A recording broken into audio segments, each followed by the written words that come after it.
I'm in the studio of Beatrice Mellinger, Bela, in Barbados. Barbados. How yes, are you? I'm fine, thank you. Good And to you? Yeah, I'm good. Good to see you. I'm glad to be here. The sun is shining through the windows, and I'm glad to be at your studio.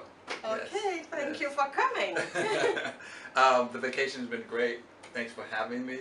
I wanted to just expand on some of the processes of your new work. I know you've been here Okay. close to a year now, and you have discovered a new form of art. Yes. But it's very related to the art that you've always created. And as you mentioned to me before, some of the things that you do is related to all the travels that you have. Yes. But talk a little bit about the process, some of the new works that you have been working on. Okay. Hi everybody, seeing me. We are here, as Tim just said, in my studio in Barbados. I've been living in Barbados for about 2 years now. Before that I was in Brazil, and so now I'm in the Caribbean, totally different. So today we're going to talk about my new works. There's a new series called Coral High Tide. Right. And high tide is about coral reefs that are at risk in the Caribbean due to pollution, watershed-based pollution and sedimentation. Okay. Also overfishing. Yeah. And of course, rising temperature. Do the title high tide. I choose the title because of the sea level is rising because of global warming. Okay. So okay. This one is the fourth one. And it goes in this direction. And it goes in that direction. Oh, so beautiful, beautiful. So first what I did, I dove to take pictures of the coral reef. Yes. Then I possess the pictures to have one. For example, for this one, I have different pictures. I have about 5 pictures combined with Photoshop. So it's photo editing. So it's like a montage of different things. So yes, you go down, montage. you take photos. Just taking the photo of the reef and then combining them, do the design, and combining them, and we have that result. So I had them printed for me in the US. When they came back, I wanted to work over them with mixed media technique. Right. So the mixed media technique that I use is screen printing, painting,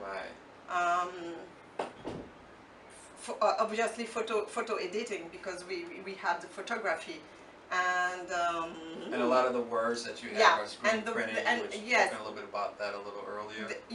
So the words that are here are poetry about ocean. I tend to work with poetry as much as I can. Yeah, many of you know the work, and her words are very important to the image, and they become part of the image as well. Exactly. So you have different words in different places. However, when we tilted it, it goes this direction, so you can actually read some of the words or not read them. Not read them. Yeah, it's part of the design, and actually you can play with the word, because as we can see, some of the words are not, from left to right. So you have to turn your head so you can follow the flow. I mean, this is the flow of the waves, and it's the energy. Everything that is written over here, for me it means the energy of the waves. Okay. And so I love the surface too. I mean, the surface I think is probably what grabs me the most, so I know that that's an important part of it. Speak a little bit about this. I guess corals have surface, and maybe that's the reason why it means, you're trying to suggest. Yes, what I wanted to show is that we have still beauty underwater. We must preserve that for the future generations, because it will disappear. Because what happens in the Caribbean right now is, because of the global warming, the corals are bleaching, so they are becoming white, Oh. and they are dying. Oh, wow. So we must be aware of that, because it's beautiful.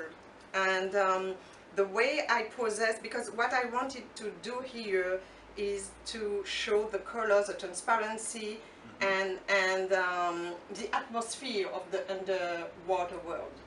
So I use specific colors and specific paints, iridescent and interference paint. So the interference paint, depending on the way you look at the painting, the color is changing.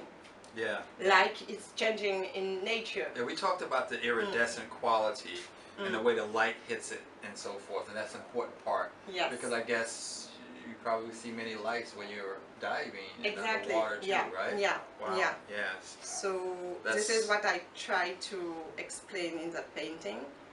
And I also use raw pigments on top of certain area, because I want to put little focus, not too much, because the image is already saying a lot. So I wanted to put some focus on some, carefully. So some painter on there, you have embellished some areas and strong going into surface to bring out the surface even more. Exactly. As you move along and work on the canvas. Yeah. Right. Yeah. Yeah, I can see some of those areas. That's very nice. And then I'm just reading something. It says, and the pearl shells spangle in the 50 snow, like, I mean, because there is a relationship between the snow and the sand, because it's fragile. Ah, okay. It is fragile, isn't it? What happens to corals when they are no more, they disintegrate? What happens? What happens is that you have no more buffer to protect the coast. Because for example, in case of a hurricane or a tsunami, you don't have those buffers, because they protect the coast. They protect the coast, and then it's a habitat for a lot of animals. Right, right. That's so what I thought. If you don't have the corals, it will break the chains of food, because you have the small one. Then so the small animals are eaten. I would say eaten, because right? The coral protects them from like their houses or hibernate. Yes, exactly. This is a habitat for a lot of species. So you have, so at the end, a lot of species are dying. I didn't know that. So definitely your work is dealing with the environment and the issue of environment, and how environment is crumbling in our world. Exactly. And so it's not only in the Caribbean. It's in the world. So if we do nothing, right, it's gone forever. Right. And so you're using your art to say a message. Exactly. You're using your art to talk more about the issue and bring attention to this particular cause. And also because they tend to forget about the Caribbean. Yes. Okay. So it's that's beautiful. that's why it's really important for me to talk about of this, and generally to talk about the Caribbean, because it's not only for the coral, it's also for the people who depends on fishing. That's true. It's and also and on an economic level, because if you don't have those corals, because it's a tourist attraction, so if you don't have it, a part of the tourism economy will shrink. Yeah, so it's important every way, and like you said, protecting animals and the fish and everything that we definitely use. Yeah. Excellent. So this is the fourth one, and some of the other ones we've had images of, so this is a beautiful studio. Yeah. Thank you. I think this is a piece that you did a long time ago, because I did a series about the sunset. Yeah. I just want to. I'm just going to pan your studio a little bit. Okay. It's very nice. Any other images you want to speak of? I know these images over here we've had at International Visions Gallery, and we had, this was 2013. Yeah. For having me at your studio. I appreciate it. happy to be here in Barbados. Yes. And this has been a great trip, and not only a great trip, but also just a learning experience from every part. Okay. So thank you. You're always welcome Yes. in Barbados. The beautiful climate is really great. So signing off from Barbados, coming back to DC soon with artists. Yes. Yes. See you.